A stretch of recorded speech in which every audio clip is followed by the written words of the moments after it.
Hi guys, welcome back. This is part 2 and I am Glenn Walls with Can Do Realty Solutions, and this is my great friend Tanner Ward with Founders Legacy Group and freehomeoffer.com. What we want to do today is we want to introduce to you our ROI Safety Analysis Quadrant, and with that everyone wants the highest return for the lowest risk. So we're going to go over a few things, as I mentioned, talk about kind of part 2 here, and kind of turn it over to Tanner, and we'll start with kind of the private lending, I think.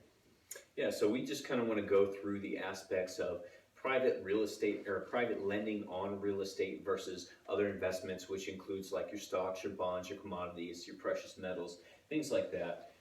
So we just kind of want to piggyback off of our last video and show you guys why private lending is a good investment. Not to say that other investments are bad by any means, but we want to show you the real estate side of it. So we'll go ahead and we'll present this to you guys, and let us know what you guys think.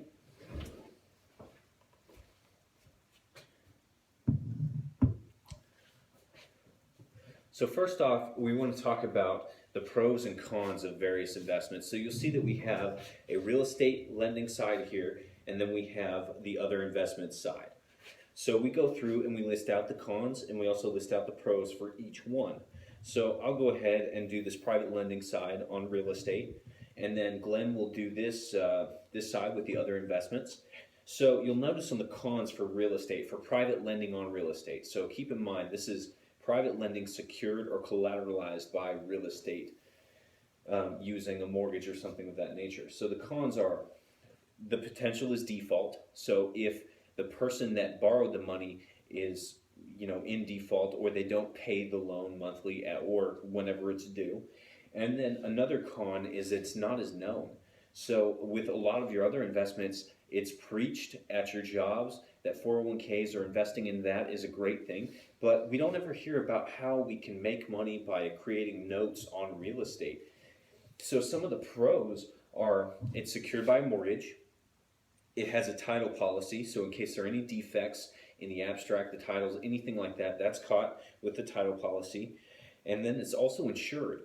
So what that means is if it burns down, if anything like that happens, if it gets broken into, vandalized, anything, it's insured. So your investment is insured. It's tangible, so if you would like to go drive by the asset that you put a mortgage on, by all means do so, because it's a tangible asset if you have the ability to do so, saying that you're in the same area or same state. In addition to that, so there's no knowledge required with an experienced investor. So you kind of do your own analysis of the investor asking for the money, so that there's really no risk to you and there's no knowledge on your part required other than some super basic knowledge, which we're about to show you guys. So Glenn, if you could show them the pros and cons of the other investments, we'll move on. Absolutely. Great job, Tanner.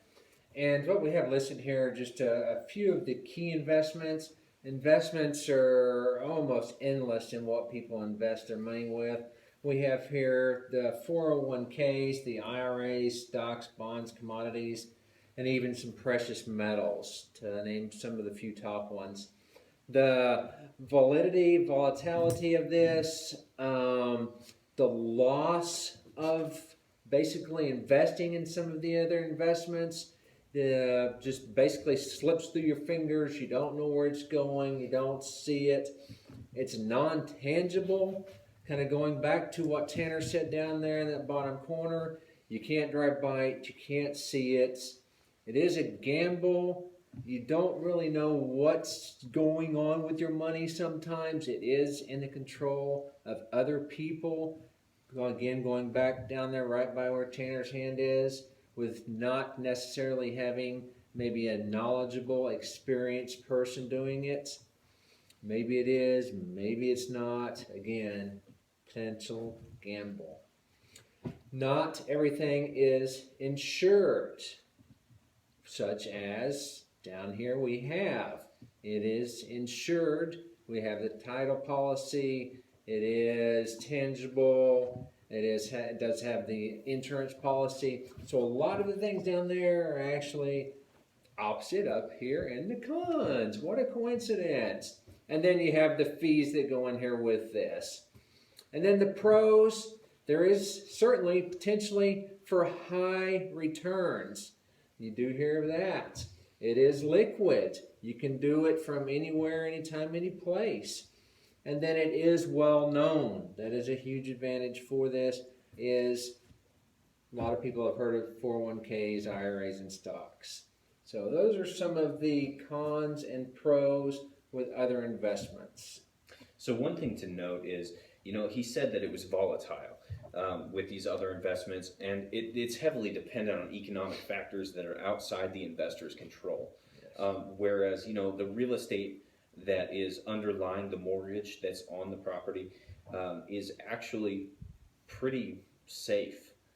It does have its ups and downs, but for the most part, it's pretty safe.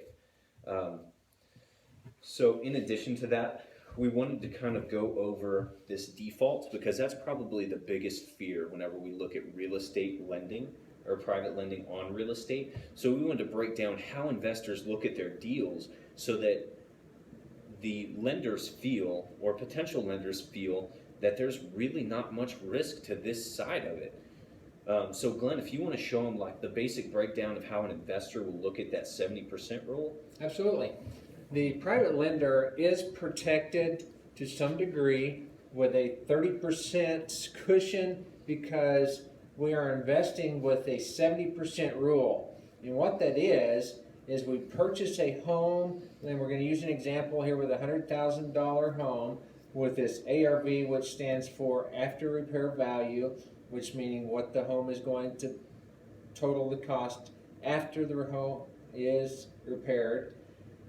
70%, right here, the 70% rule. So we're going to borrow $70,000, leaving that 30% equity margin in the home.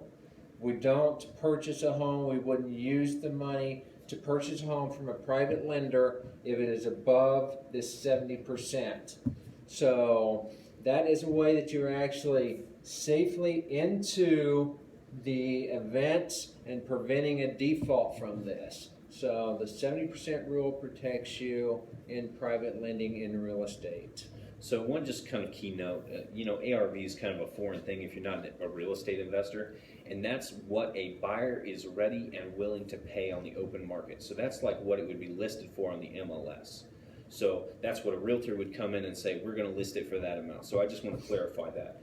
But, we don't want to take up much of your time. We just wanted to show you our brief thoughts on our ROI safety analysis, show you the pros and cons of real estate private lending versus your other investments. We hope that you gained something knowledgeable out of this. And Glenn, do you have anything else to add? Nope, just keep in mind, like we said to begin with, everyone wants the highest return for the lowest risk.